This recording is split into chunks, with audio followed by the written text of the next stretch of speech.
Quero ver todo mundo fazendo, bem bonito, caprichado, que depois a prova vai ver tudo, tá certo? Então, beijo. E nessa época de quarentena, exercitem bastante o corpo.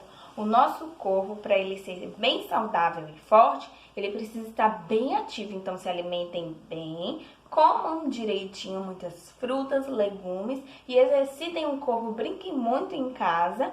E até a próxima!